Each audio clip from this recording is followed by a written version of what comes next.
Today we have the privilege of listening to renowned author Seth on how to monetize your writing as you're writing it, which is a question that I think a lot of authors ask because we can go for years writing books and not making any money off those and just having our moms in the background yelling at us and telling us, you gotta get a real job. You're like, Mom, this is a real job. I will make money eventually.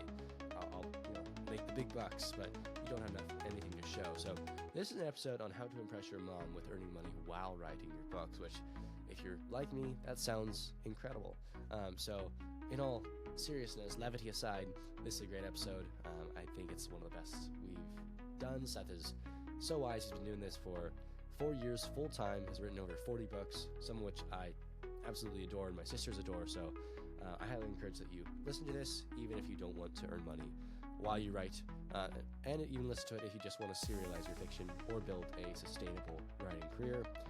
So thank you for tuning into this episode of the Zero to Hero Author, the podcast where we interview authors on what they've done right, what they've done wrong, and how you can go from zero to hero in the publishing industry. So won't you join us? Seth, take it away.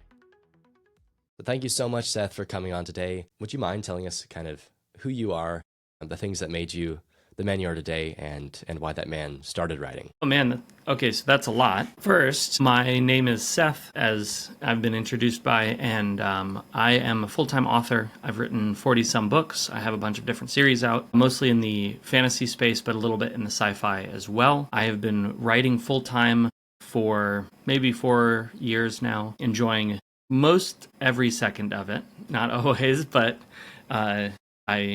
it's one of those things where I wake up in the morning and I'm very excited to get to do what I get to do. As for how I got to this point, I started writing because I ran out of books to read.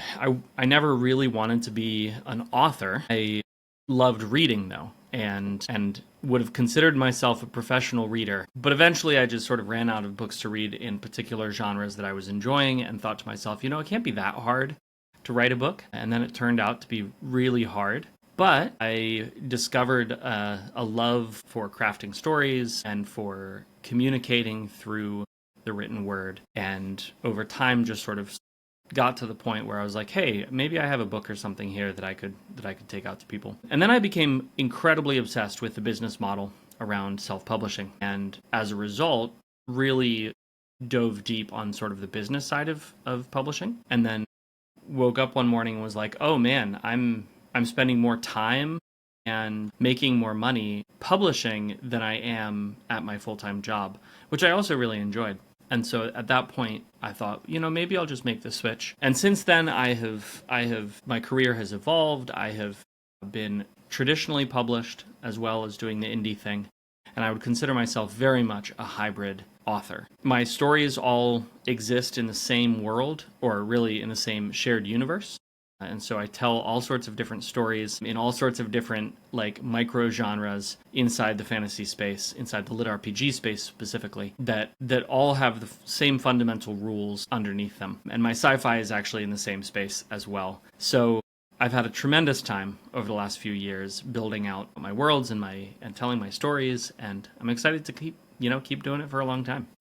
I look forward to those books that'll come out as your career progresses beyond the heights which it has already reached. But one of your big claims to fame has been kind of your start, and that was in serialized fiction, if I'm not mistaken, right? Yeah.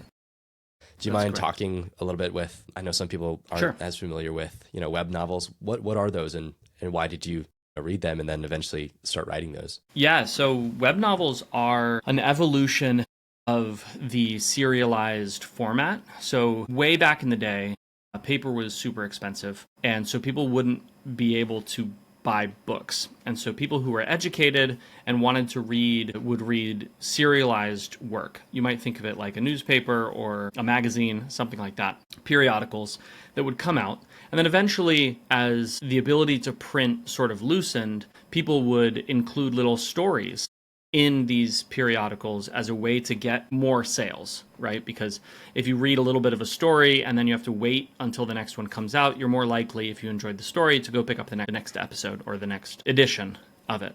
Well, fast forward, a whole serialized sort of genre was created, and mostly people sold detective stories, they sold adventure stories, they sold westerns, all that kind of stuff. And it was a genre that eventually was called pulp. And it was called pulp because of the paper that these things were printed on. Very cheap, very cheap. So they were pulp stories or pulp fiction. And over time, that style of storytelling sort of fell out of favor, and the novel took over, right? People would then buy novels and they would read their stories all in one as opposed to reading it chapter by chapter. And a lot of the guys who were writing serialized fiction, Edgar Rice Burroughs, Louis L'Amour, they eventually just switched into writing novels because they could, right? But they got their start writing pulp. Well, fast forward until the early 2000s, and the internet did something tremendous. It created a space for people to write their own stories. And so this entire amateur ecosystem was born, where writers would write what's called fan fiction, which is just a story that's based on another story, where they take the characters from that story, they take the setting from that story, and they weave their own narrative through those already established pieces. But in addition to fan fiction, there were some companies that realized that you could serialize work and feed it to people a little bit at a time and create long-term fans and long-term communities, and people would pay you a little bit at a time, right? And this was a model that made a lot of sense in Asia's economy and not a lot of sense in the US economy.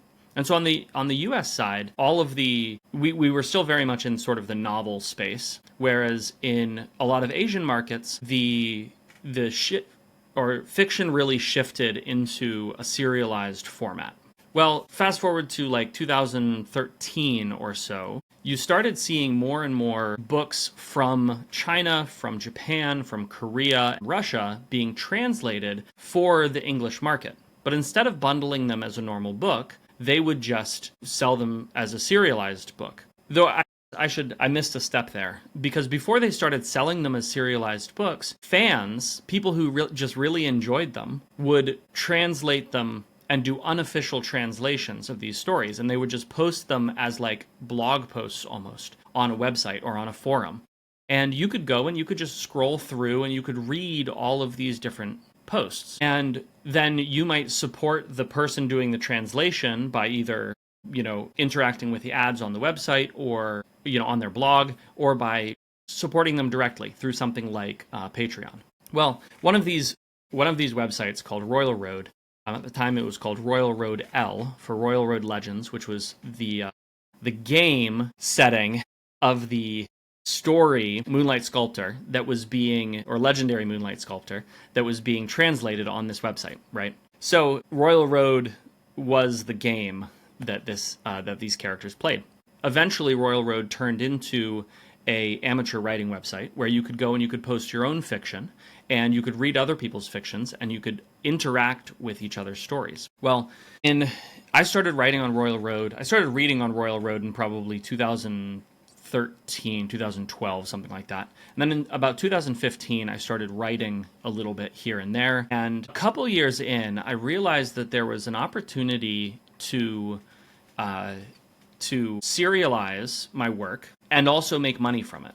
And so I started serializing on Royal Road, posting chapters for a story, the book Novaterra Titan, and then I started a Patreon so that people could support me in doing that. And over time, that just sort of grew, and it grew to the point where I had like 5 or 6 books, and anytime I would finish a book, I would run it on Royal Road, and then people would interact with it on Patreon, and then eventually I would put it on Amazon, right? And in recent years, I've sort of shifted out of that market for a whole variety of reasons. But serialization was really where I got my start. It's the style of fiction that really drew me into writing, and it's the style of fiction that allowed me to make a living early on. The landscape has changed quite a bit, and serialization it's never been easy, but it's less easy now because there are a lot more people competing in the same space, and a lot of the platforms work differently than they used to. But it was a really interesting time for sort of the wider fiction world. And we're still seeing a lot of translations, and we're still seeing, a lot of accessibility to stories that we never would have gotten otherwise, if not for, this wonderful thing they call the internet. That earning money from just, converting those readers to Patreon, where you're, giving them early access to those books, that's on top of, or rather before, even going to print, correct? Yeah, and one of the really important things to understand about the sort of the indie revolution is we don't even go to print, right? We are a digital first. The thing that we discovered in building out these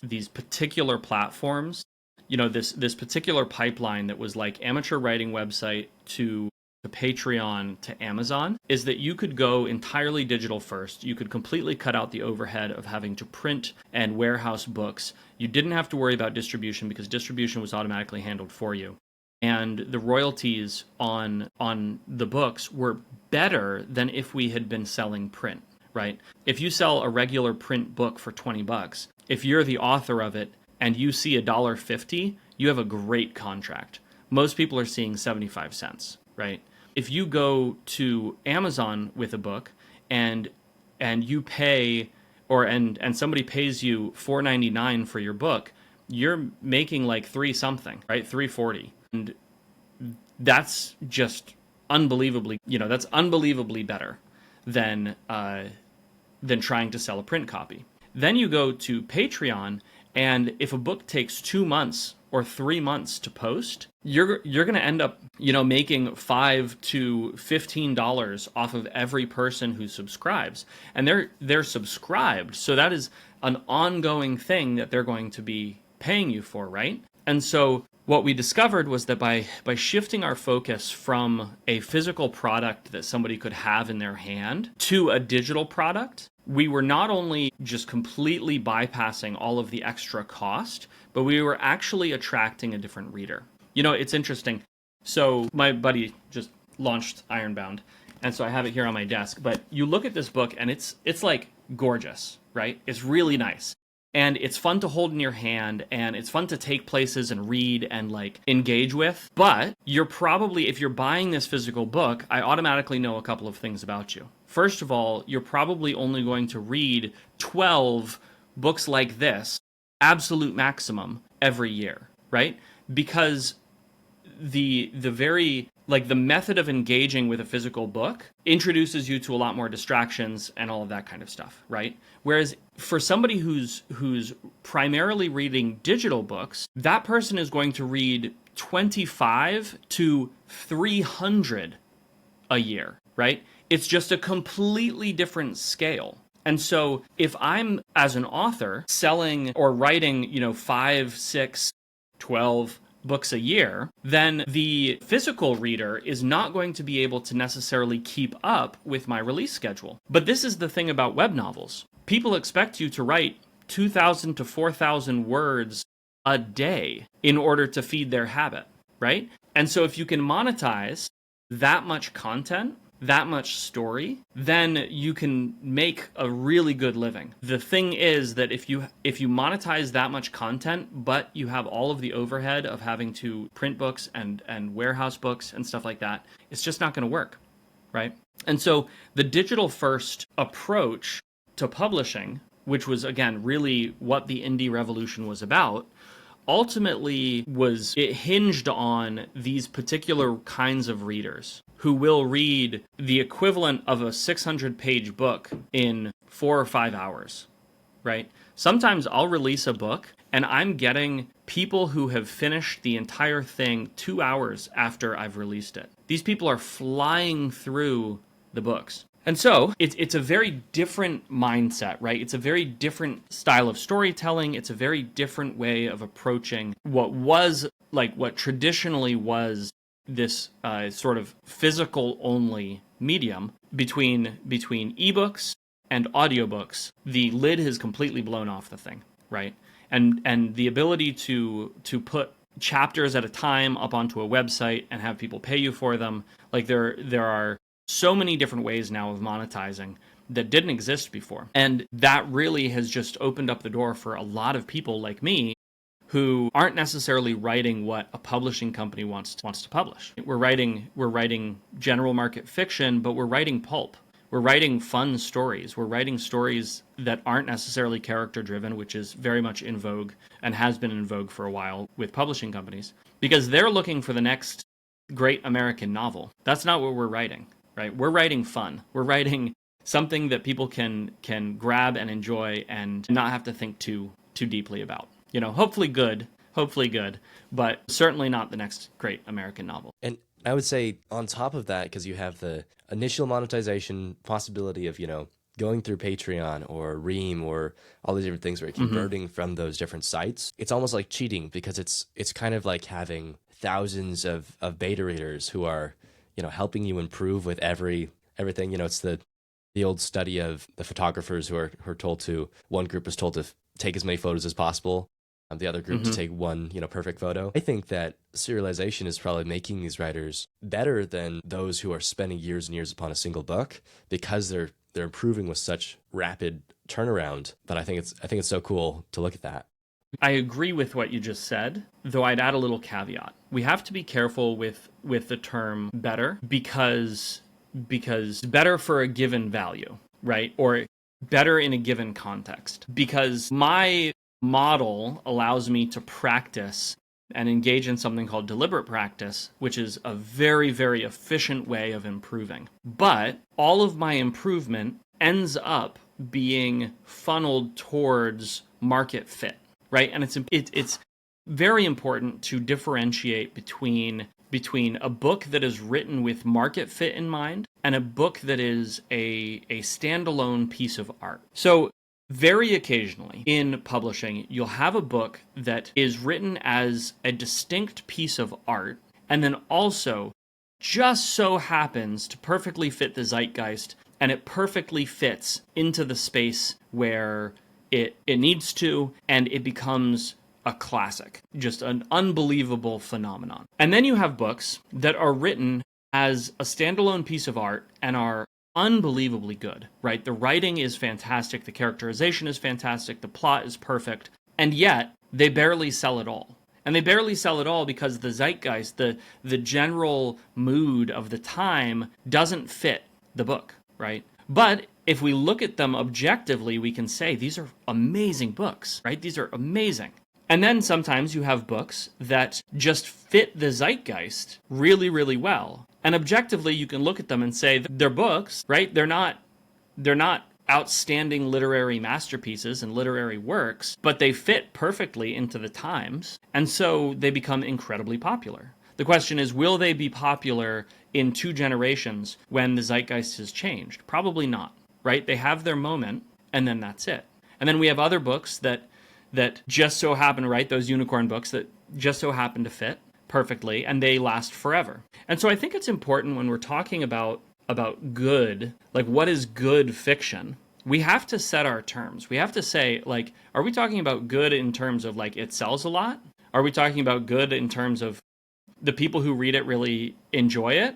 Are we talking about books that are going to be classics? Are we talking about books that are technical masterpieces, like perfect execution of storytelling craft? Because a book can be good in all of those different ways, right? I think and this, to speak to your point here, I think what this feedback loop that we've stumbled into gives us is an incredibly precise way to target one of those categories, right? I can tune my stories to my audience incredibly well because I'm getting constant feedback, not from people who are going to then try to sell my book, right? Not from people who are going to try to tell me what a good book should be, but rather from the people who are going to vote with their wallet every time I release a book and either buy it or not buy it, right? And they will tell me whether my book is good or not, because they're voting with their wallet. And even if they never come right out and say, hey, I don't like this book, as soon as I see somebody drop off of my subscription platform, as soon as I see somebody, stop reading, then I know for some reason this book no longer fits their needs. They're not going to buy it. They're probably not going to keep buying, right? So this allows me to this feedback loop just allows me to really identify what my audience wants and continue feeding it to them. The difficulty, or the trick, is to figure out how to also express my own creativity so that I want to do this in the long term. Because I know a lot of authors who have used this process, used this system, they've made great money, and then they just burn out on it. They don't want to write what their market wants, right? Their readers want something and they don't want to deliver it. And so it's like, okay, well, clearly there's not a good fit here, right? And what they do want to write maybe isn't marketable. Maybe nobody else wants to buy it. And so it can be easy to then burn out because all you're getting is like the only signal you're getting is a negative signal. That's like, hey, we don't like this. Don't do that. Do something else, right? So I think the model is really, really good, but it's very much tuned towards providing the answer to a specific question, which is, does your fiction have product market fit? Yeah, I shouldn't have said better, because it isn't a general better. It's a very specific better, isn't it? It is. Yeah, I had it was a great chat. I got to talk with Chris Fox on all of his different nonfiction books, and we talked a little bit about writing to market, which is essentially what you just broke down in exquisite detail. His Magitech Chronicles are not going to be for the same readership as Pride and Prejudice, and I think that is what the benefit of your model, where you're not trying to hit every single target. You're trying to hone in and utterly destroy and make them want it so badly and hit that so perfectly that they're going to come back over and over again. And that's what I really love about this model that you've kind of been showing throughout your career. How did that looking at the way in which your readership influences you as a writer, how did that really build you and your writing style? Because you're trying to balance your engagement with your stories as well as their engagement. What did your process look like for that? Sure. So I have the advantage of just being absolutely stubborn and single-minded. And so when I decide something, that's it, right? I don't second guess. I don't go back and think, hey, should this be different, or should I have made a different decision? That's not part of my personality. I make decisions and then I move on. I'm very future oriented. So one of the things I had to learn very early on was this principle of I'll make the next one better. And so I have to take every lesson, every critique very seriously.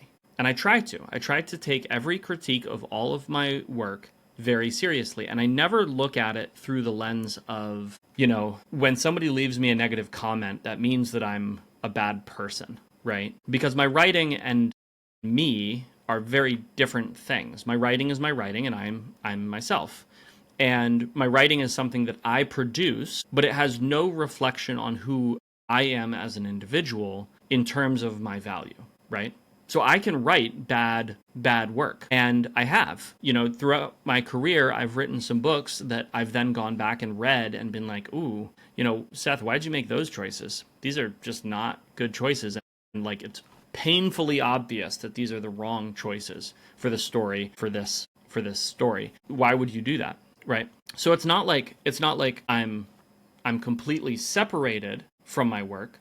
I'm still aware of it, and I'm still paying very close attention to whether something is, what I'm doing is good or bad, but I am distanced from it in a sort of clinical way, right? I think it was Hemingway who said, writing is easy. You just, cut your wrist open and bleed all over the page, or something to that effect. And so when I'm writing, I'm fully engaged in that. I'm fully engaged in the communication of feeling and emotion and trying to express something to my reader. However, as soon as I'm done with that process, I disconnect it.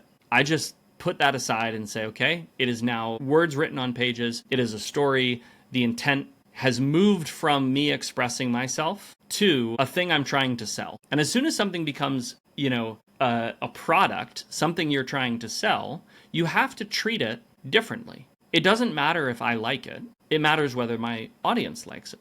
It doesn't matter if I think it's good. If they think something else would be better, I should probably go with that, right? Because my goal in writing is to express myself. And I do that when I'm writing, when I'm drafting. But then as soon as I'm done, it's like take off the writer hat and put on the business hat. And the business hat says that it has to sell.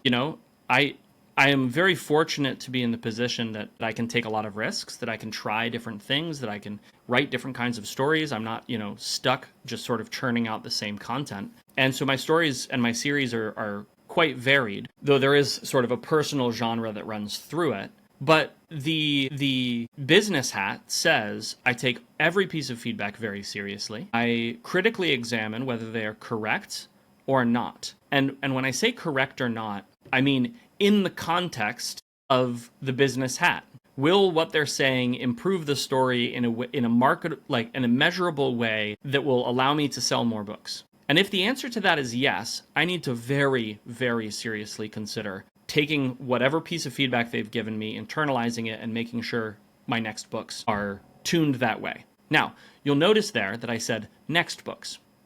And that's because I have a principle, which is make the next one better. I'm not going to go back and rewrite my books because somebody gave me a piece of feedback and I say, oh, they're probably right. I'm not going to do it.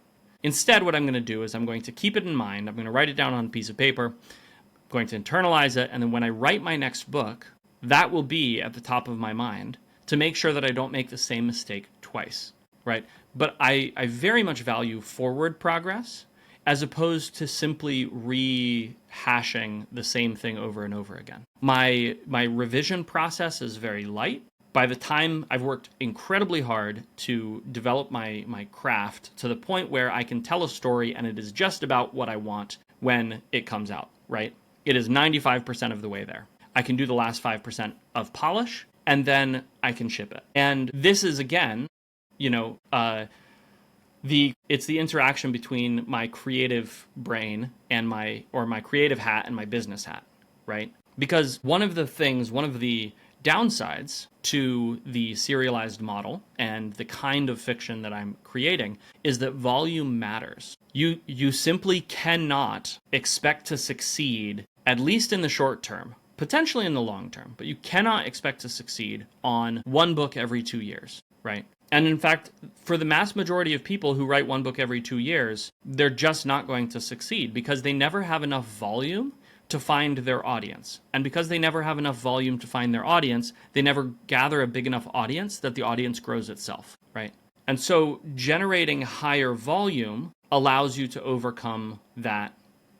And this is the reason why the indie community has so many more successful authors than the traditional community. First of all, it's because you need to sell a lot fewer books as an indie. If you're in the trad space, you just have to sell a ton more books. So the ultimate interaction between my writer hat and my business hat is this sort of balance between, okay, people are telling me things and I'm hearing them. I'm just going to make the decisions I want to make because it's my story and I can do that, and I'm going to do that because, if I completely outsourced it, then it wouldn't be my story anymore. But I am going to, once I'm done writing my story, I am going to take that hat off and I'm going to put on my business hat and I'm going to listen very carefully to what people are telling me so that I can write books that will sell, so that I can write books that will serve my specific audience, right? I'm not trying to serve everybody. I'm trying to serve my readers. And if I serve my readers and deliver them the kind of content that they want to read, the kinds of stories that they want to spend time in, then my career is all but guaranteed to last a really long time, right? Which for me is the ultimate goal, right? It's longevity. I don't need to be the biggest author there is right now. I'll get there eventually. I don't need to write the single greatest book that has ever been written. I'll get there eventually. As long as I continue improving, as long as I keep growing my audience, I will reach my goals eventually. And if it takes 2 years, that's cool. If it takes 10 years, that's fine, right? So for me, this long-term perspective is what ultimately drove me towards having these two hats and, creating what I want to create, but then also taking really seriously what my audience is saying and being willing to make changes in my story and changes to my series and to shift directions when I need to shift directions for the sake, again, of engaging well with my readers. Because ultimately, being an author is very much a collaborative thing, right? I write the book, but somebody has to read it. And if nobody reads it, then I haven't precisely wasted my time, but I'm certainly not going to get the full value of my time if nobody's going to read my work. I love that reader focus. It's very direct and it's very effective. So we've touched on it a little bit. We've talked about, Patreon a little bit, transferred that over from, sites like Royal Road. Probably not Wattpad for this kind of genre quite as much. No, though, if you're writing something that's a bit more female oriented, if you're writing romantasy, then Wattpad is going to do way better than Royal. Yeah, because right now Royal Road is kind of prioritizing, I would say, lit RPG primarily. Yeah. So what is your platform right now that you're kind of taking? I think you were on Patreon at one point, but now you're not. Are you on Ream now? Yeah, so I'm on Ream Stories, though. Full disclosure, I've been not paying much attention to it. In fact, I was just, one of my subscribers just totally called me out rightly and was like, hey, you just aren't posting on here enough. And that is absolutely 100% true. Over the last 2 years, I've sort of let it die. And I've let it die for a couple of reasons. The biggest is that I just am doing other things, right? And one of the costs to any sort of subscription model is that it takes a lot of time. It takes a lot of management, right? So I'm trying to get back into, and over the next year, I'll sort of slowly be working through this, but trying to get back into a space where I am posting I'm posting books consistently, right? Now, we'll see if I get there, but one of the bigger that community gets, the more valuable it becomes, but also the more of a ball and chain it becomes. So subscriptions are fantastic, and I'm going to, I would love to get back to doing it in a more consistent and concrete way. But it's not, at this point, it's not super high on my priority list. And so I'm trying to figure out ways that I can both serve that readership and I can not have it take up so much of my bandwidth, not have it take up so much of my time. And for those listening who aren't quite as familiar with what Ream is, it's kind of like a subscription platform where it's like a Seth Ring Plus, where they've got all his shows, but rather it's really just books where you're subscribing at a certain amount every month, and you get a certain amount of chapters monthly or books monthly according to that subscription. What are the biggest things taking up your bandwidth with trying to run Ream? Sure. So the biggest challenge, and this is going to sound so silly, but the biggest challenge is just posting chapters. And Ream makes it a million times easier to post and manage than but it still just has ended up being a little bit too much of my time, right? It takes maybe 2 hours a week that I would have to devote to it. And what I often find is that I don't have, for a whole variety of reasons, I don't have sort of that 2 hours of mental space to be able to do the task. So one of the things that I'm going to be doing over the next year is building out a team of people who will, in part, among other things, help me. That's awesome. Do you think this model is going to become a little bit more popular as the publishing industry adapts at its sluggish pace? Or do you think it's going to be kind of this same level for a long time, but consistently? I think that it will be, if you had asked me 5 years ago, I would have said that subscriptions will ultimately take over everything.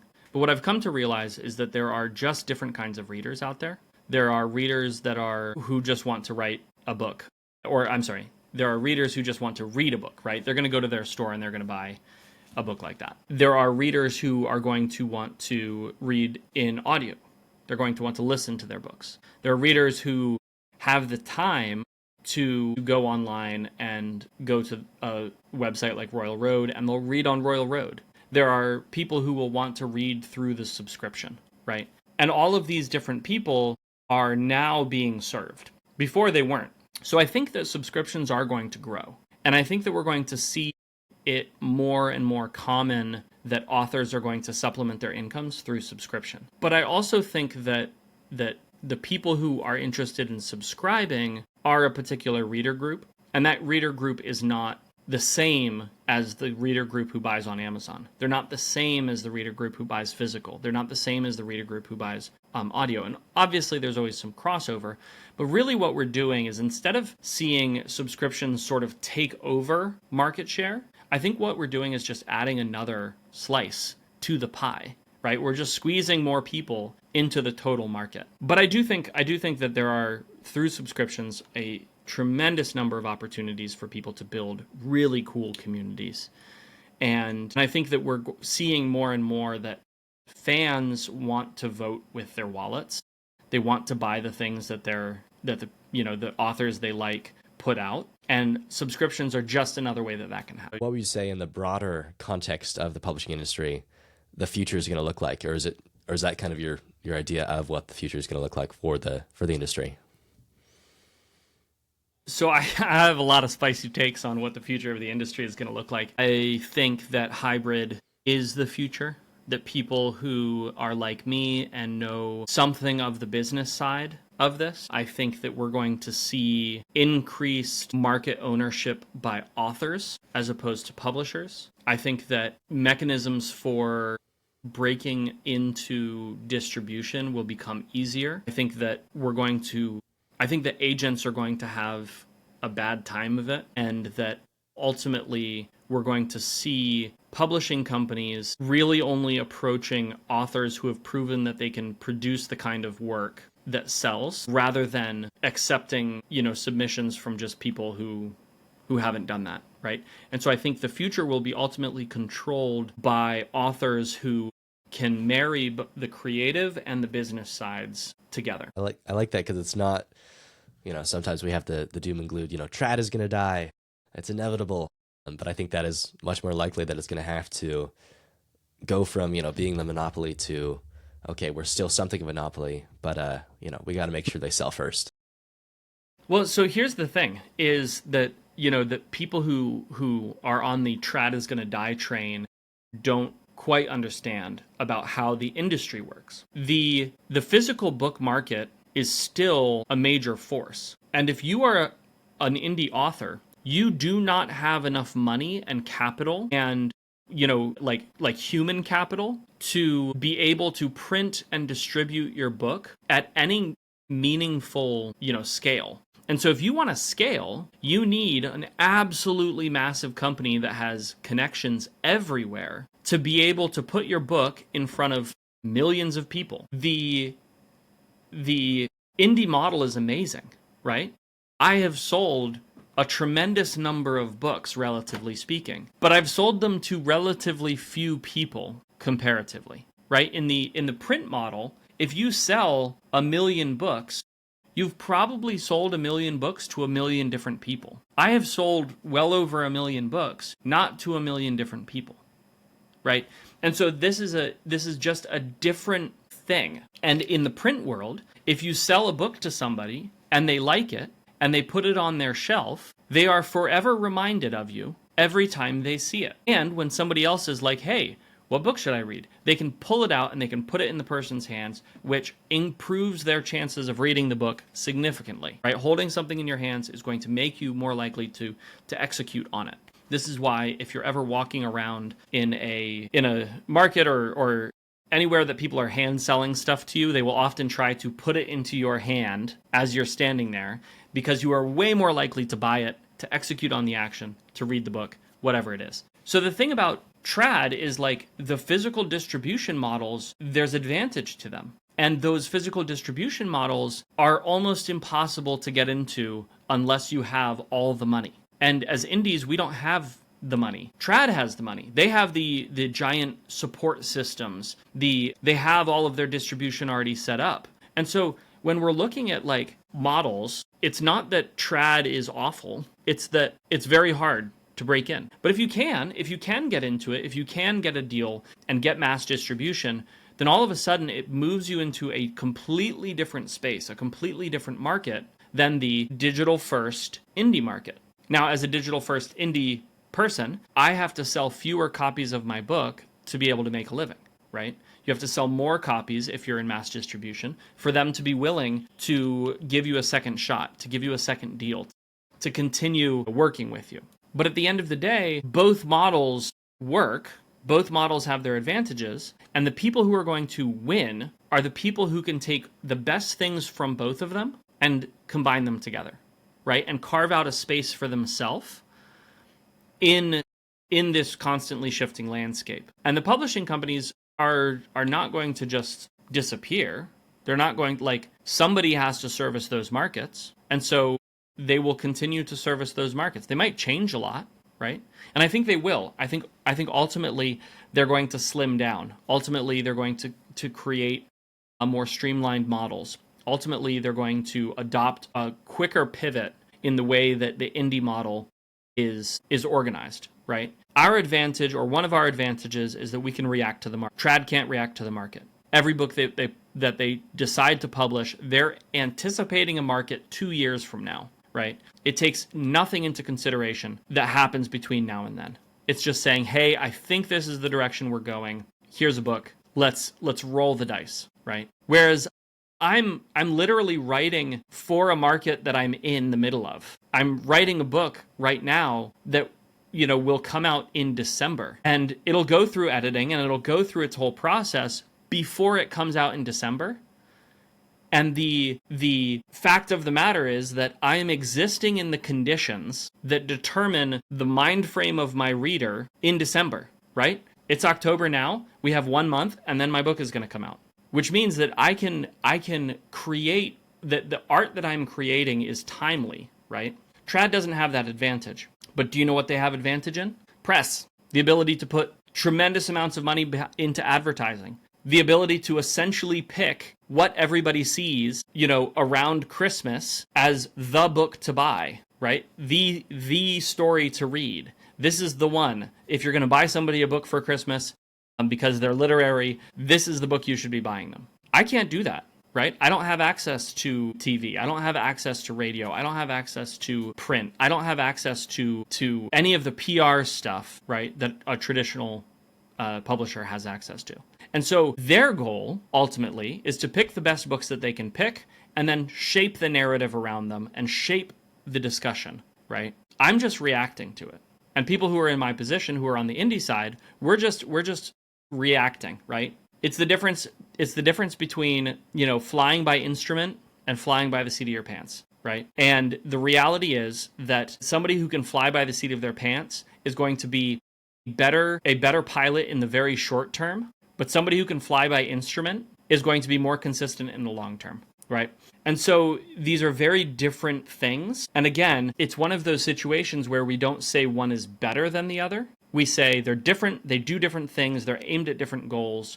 A traditional company is aimed at keeping itself alive, which means being able to pay all of its staff, which means being able to make money, which means being able to sell books at volumes that are mind-boggling. My goal is to make my little tiny bit of money, my little slice of the pie, to sell to my small, relatively speaking, you know, compared to the traditional company audience. And so they're just very different objectives, very different goals, and the way we engage with the market as a result is also then very different. Yeah, it's like I used to be a lifeguard, and kind of reminds me of trying to do compressions without checking the pulse of the victim. Is kind of what the trad has been doing, and they're going to have to shift to what the indie space has been doing for a long time, is, you know, having their fingers right on the pulse of their very specific slice of that pie. And right now, a big slice of that pie, at least in fantasy and a bit of sci-fi, lots of sci-fi, I guess, is lit RPG. So for readers or listeners who are not familiar, how would you describe lit RPG? Lit RPG is it's a writing convention rather than what you would typically think of as a genre. I like to say that it's a way of communicating information in shorthand to your audience. A more concrete definition would be that it's any story that has a game element involved in either the plot or the world building. And it's kind of been taken, I mean, it's technically, you know, not really a genre as much, but really something that all these other genres can contribute to, and you've done that even within your Endless Worlds. Is that what it would be called, as the universe? Yeah. Yeah, awesome. Yep. So for me, my stats would probably be pretty low because I only write about 2,000, you know, words a day, 2,000, 4,000, right around there. So I could barely keep up. Yeah. I mean, that's pretty fantastic, actually. If you would have told my, 15, 12-year-old self that I could write that much a day, I'd be like, nope, you're wrong. But so I'd rank myself maybe like 4th, 5th level. I don't know what class I'd have, but What are your stats look like? How much are you writing daily? You know, what class might you have with that So writing level?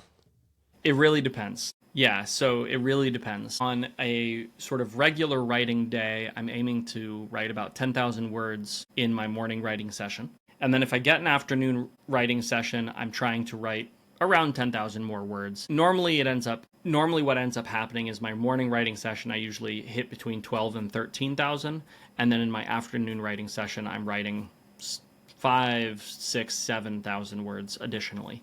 And that's sort of my like regular production schedule, is to write a significant amount every day. Recently, though, or there's some sort of caveats to that, right? If my travel schedule is really busy, then I end up not writing as much. If I own a couple of other businesses, or I'm involved in a couple of other businesses, and so depending on workload with those businesses, I'll end up not writing as much. But my typical goal for a morning is going to be in that 10,000 word range. And typically I'm trying to write my books as compressed a time frame as possible. I don't like dragging them out. And so I'm typically looking at a 1 to 3 week sort of range in terms of how quickly I write them. And I'm looking all of my books are right around 120,000 words, which means that 6 days of 20,000 words in a day means that my books are done, right? I'll finish a book. That process is one that I've developed over many, many, many years, just trying to understand my own creative style, and that's what I found to work the best. In all actuality, you know, in a week, I might, depending on what I'm doing, you know, if I'm drafting, I'm going to have really high word counts. If I'm not drafting, I'm not, right? So like this week, I was off on Monday because I didn't realize it was a holiday, and then all of a sudden, surprise, it was a holiday. And so I did some work in the morning, and then I hung out with my kids a bunch. But then the next day, I did some writing, and I was plotting my story, and then I was doing some writing, and so I ended up writing maybe like 5,000 words, the first 2 chapters of the book. And then I was all set to go and really start cranking on the drafting part, but then I realized that I had some editing to do, and so I swapped into another story, and I was editing that. And so for the last 3 days, I've written maybe 4,000 words, new words, in my story. Actually, I'm sorry, 5,000, because 2 chapters. All my chapters are about the same length, 2,500. I'm very regimented in this, but I probably have written another... In my editing, I've probably written another, 6,000 words, but spread out throughout manuscripts. And I'm anticipating not doing anything tomorrow because I'll be taking one of my kids on a field trip, right? And so my average word count over the course of the year is going to be pretty significant, because I'll end up probably in the 1.5 million words space. But I do a lot of that writing in very concentrated bursts, where I'll write, over the course of a month and a half, I'll write 3 books. And then I'll take, over the next, the next month and a half, I'll write half a book or 1 book, right? Or none at all. This summer, I took essentially almost 2 months completely off because of all of the other things that I had to do. So it really just depends. And I always want to be a little bit careful when we're talking about word counts, because the reality is that progress is more important than the specific word count, right? If you can write 1 good chapter a day, whether that's 1,500 words, 2,000 words, 3,000 words, whatever it is, right? If you can write 1 good chapter a day, then you are in amazing shape. You are doing better than the mass majority of other writers, and you are going to make consistent and good progress. If you can write 2 chapters a day consistently, then you're going to do just amazingly well, right? If you can write 2 chapters a day over the course of 2 months, you'll have written approximately 40 chapters. I'm assuming you're working, Monday through Friday. You'll have written approximately 40 chapters, which is, it's like an 80,000 word book, right? 80, 90,000 words. So I think for people who hear me say, oh, I write 20,000 words in a day, there can often be some shell shock there. But understand that I started writing 200 words a day. That's where I started this process 8 or 9 years ago. And I have worked myself up to those really high numbers because of the style I like to write in, which is just very concentrated, complete immersion. I don't want to think about anything business related. I don't want to think about anything. I don't want to think about what I'm eating. I don't want to think about, I keep my phone on the top floor of our house. I work in the basement, right? I don't want any distractions. I will literally uninstall all of the programs from my computer. I won't get on social media. I won't get on Discord. I won't get on, I will just black box myself for 2 weeks to write a novel, because that's how I like to write. But not everybody likes to write that way. And so pushing for really high word counts shouldn't be the goal in and of itself. I'm never going to discourage somebody from trying to write more, because I think that is the secret to being a good writer. I think that it's important, and the longer I've been an author, the more this has the more I've realized this. It's really important that we understand our own writing process and our own storytelling process. And so when you hear somebody say, oh, I write 20,000 words a day, that's not it works for me, but it's not going to work for everybody, And if it works better for you to write 2,000 words a day, then write your 2,000 words a day and be ecstatic about it, right? Just be consistent. Regardless of what you're doing, just show up, be consistent, do your best in every writing session. Every time you sit down, do your best, and you're going to be good. And the important thing is, you're able to make this your full-time gig. You said you've been doing this for like 4 years full-time, right? Yeah. And the important thing is, you're able to support your wife, your children. How does that feel, being able to do that from something that you love so much? Amazing. I just turned 40, and about 6 months ago, I started thinking about my midlife crisis, because everybody's supposed to go through one. And I kept thinking to myself, I'm in this awkward position where there's literally nothing in the world that I can think of that would be more fun than what I'm doing right now. And so I feel like there's just nowhere for me to go, right? If I have a midlife crisis, it's like, but I just want to write. I just want to write more books. I want to tell more stories. I want to engage with my audience. This is so fun. I'm really enjoying this thing. Why would I ever stop? Why would I ever go and do something else? And so to be able to make a living, you've probably heard the phrase, if you love what you do, you'll never work a day in your life. That is an absolute lie. That is such a lie. If you love what you do, you will work every day, and you will just find it easier to work every day, right? But it's still work. It's still hard. There are still days when I stare at my story and I'm like, what the heck is this? I should absolutely quit. What trash. But getting to tell stories, getting to deliver good stories for my readers is just such an absolute joy. And the fact that I can support my family doing it is honestly amazing. I cannot think of anything else that I could do that would be cooler than what I get to do. So I feel incredibly grateful that I'm in this position. And I don't take it for granted at all. Because just because I'm here now, right? Just because I'm here now does not necessarily mean that I will be here forever. There could come a time when people just aren't interested in reading the kinds of stories that I want to tell, right? Aren't interested in the kinds of stories that I'm writing. And then there may be a day when I have to go find something else to do. And even if that day comes, I will be tremendously grateful that I've gotten to spend this time, over the last 4 years and hopefully far into the future, writing and telling stories and building worlds for people to explore. That really has just been such an awesome thing. That's so cool. Well, that is such an inspiration. And you dictate, right? Primarily. I do. Okay. Yeah. So I like to describe my process as I sit down at my computer every morning and then I start reading the story. I just get to read it before the readers do. I just get to literally read from beginning to end, one page at a time, one word at a time, and I just read it ahead of time. And then eventually, I go through and I clean it up, do my edits, and then other people get to read it after me. And so dictation is just essentially, in the way I think about it, me reading out loud, me reading my story out loud before anybody else gets to. And you're at such a cool point too in your career, because you just turned 40, which no one would think from looking at you. You look pretty young.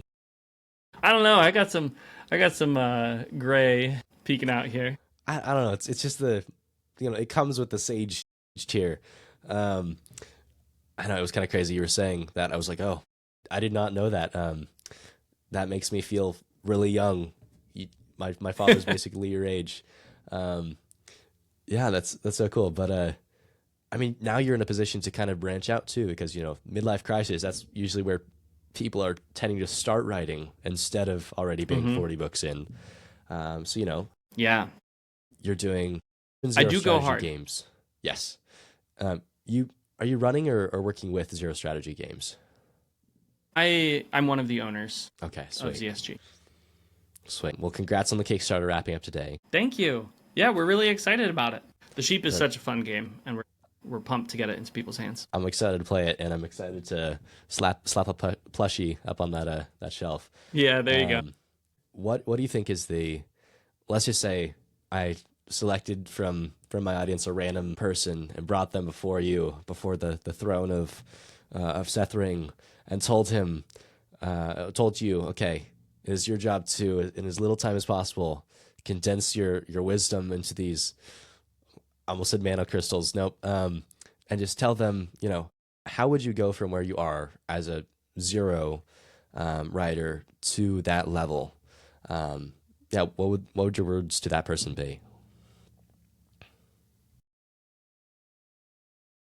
I would say that you'll never go wrong with writing more. You just won't. But also figure out what your personal genre is. Figure out what your personal genre is, and then figure out where the people who share your genre hang out.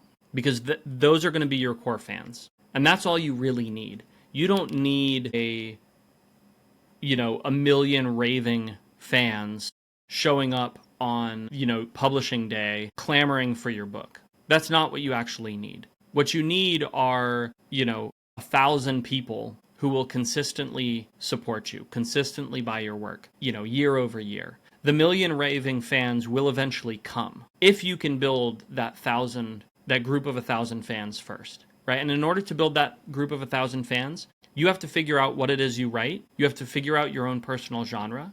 And then you have to go and find where those people exist, and you need to give your book to them. And if you can do that, then you can build a tremendous career. I think that so often we focus on the end result, on the place we want to be, without just taking the steps one by one to get there. But if you can focus on the most important thing, which is writing, and you can do that consistently, and then you can understand what it is that you're writing, you can understand where the people who want what you're writing live, then eventually you'll get to the millions of people. Eventually you'll get there, right? It might take time, but you'll be able to make a good living in the meantime. You'll be able to, to sell your books, and you'll be able to write what you want to write. And over time, your audience will grow. It will expand. But don't focus on writing the perfect story. Don't focus on getting those millions of fans. Don't focus on viral success. Just focus on consistently showing up, consistently writing, and consistently delivering your core genre to your core readers. That's incredible. I love that.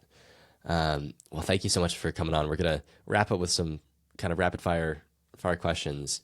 This one's a little bit more craft focused. Mm-hmm. So John Sutton from Battle Mage Farmer is very, very powerful. Basically a Gary Stu, because he's good at what he does, and he does a lot of things. So I wanted to ask really quickly, how did you manage such a lovable character who also has such literally at the end of no spoilers, but a god level series potential power, Yeah, so the trick for John Sutton is that he is half a character, right? He is, from the beginning, unbelievably powerful. And part of the joy of the series is the reader discovering just how strong this guy actually is, right? And every book, you're realizing, he's way stronger than I thought he was, right? He's revealing his power little by little. And so there's something interesting in that. But then, on the other side, he is fundamentally broken as a person.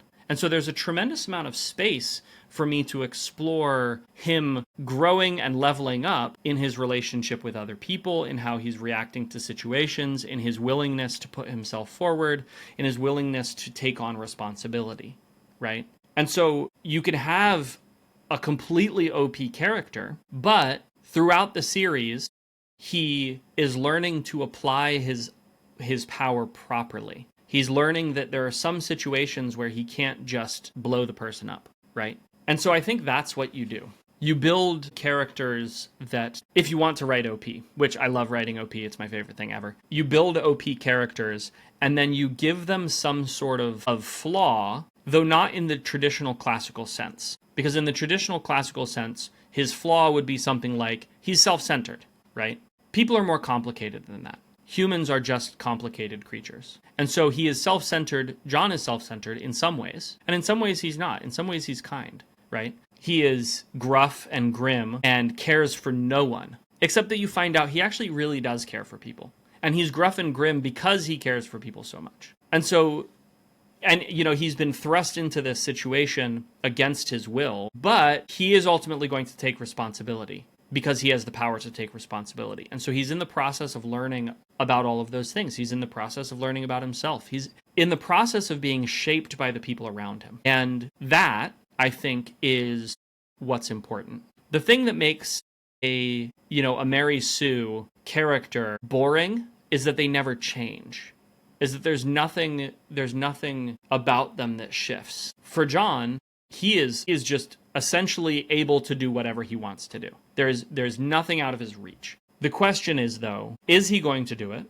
And how will he change as he does it, right? And I think that's ultimately what makes an OP character work in a story. I've been getting into a little bit of a lit RPG, I wouldn't say slump compared to other genres, but I've been just continuously going through them, and it has kind of taken over what I've been reading lately. But love that.